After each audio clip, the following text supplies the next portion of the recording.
Good morning and a massive Happy New Year to everyone tuning in. I am Malik and welcome to the very first trading session of 2026. We have officially closed the book on a historic 2025, but today, the scoreboard resets to absolutely zero. Before you punch in your first order of the year, I need you to understand the specific psychology of day one, because it is very different from what you saw last week. For the last few days of December, you saw what we call window dressing. That was artificial buying. Mutual funds and banks were pumping stocks like Mizon Bank and Lucky Cement just to make their annual reports look pretty for their clients. But today, that pressure is completely gone. The artificial support has vanished. Today, we find out who actually wants to own stocks for the long haul. Just a quick reminder before we dive in. StockSense is an educational platform. I am an analyst, not a financial advisor. Always do your own research before trading. Now let's talk about the setup. This is the start of the famous January effect. Historically, this is when we see a major rotation. The big institutions have already bought their safe havens. Now, high net worth individuals and retail traders start looking for alpha, meaning high growth and high risk.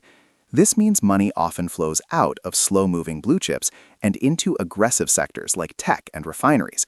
So if you see the index trading flat today, but small-cap stocks flying, do not be surprised.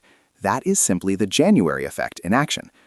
Now let's talk about the macro picture, because the landscape has shifted overnight.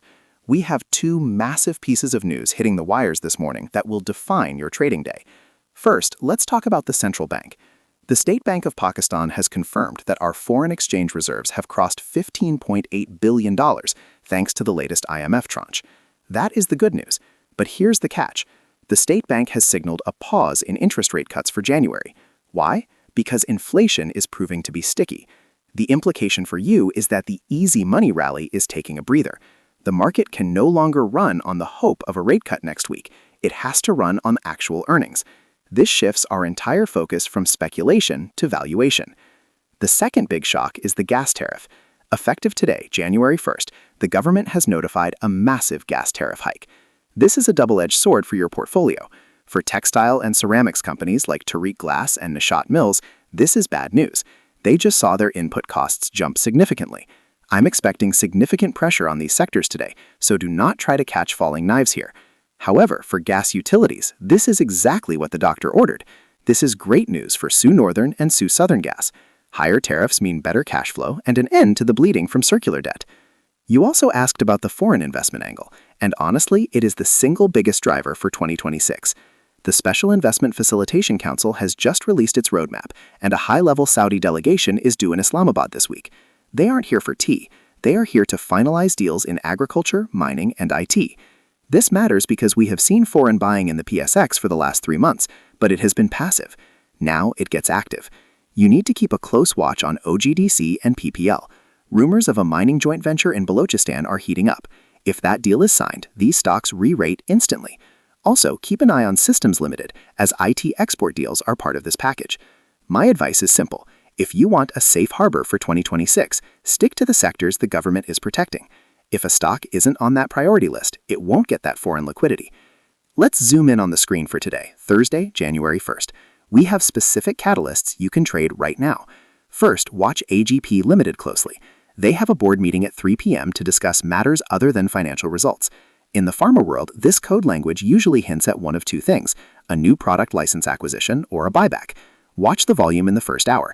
If AGP is trading abnormally high volume, the insiders are positioning and you should ride their coattails. Second, the sugar rally is officially awake. Yesterday, we saw payouts from Al-Noor. Today, Socran Sugar announces accounts at 3:30 p.m. If Socran announces a dividend, it triggers a sector-wide rally. The stock to watch for tomorrow is Alabast Sugar, so you can buy Alabast today in anticipation of the sympathy move. Finally, looking ahead to next week, Sioux Southern Gas has a board meeting this coming Monday. If you combine the gas tariff hike news today with a special business meeting on Monday, you have a recipe for a breakout. I am accumulating SSGC on every dip today. So here is the verdict for day one. It is about discipline. Respect the rate pause. Short the inflation victims like textiles. Buy the SIFC story in energy and tech. We have 12 months of trading ahead of us. Let's not blow up our accounts on day one. Let's be surgical. I'm Malik. It is an honor to start another year with you. Welcome to 2026. Trade smart.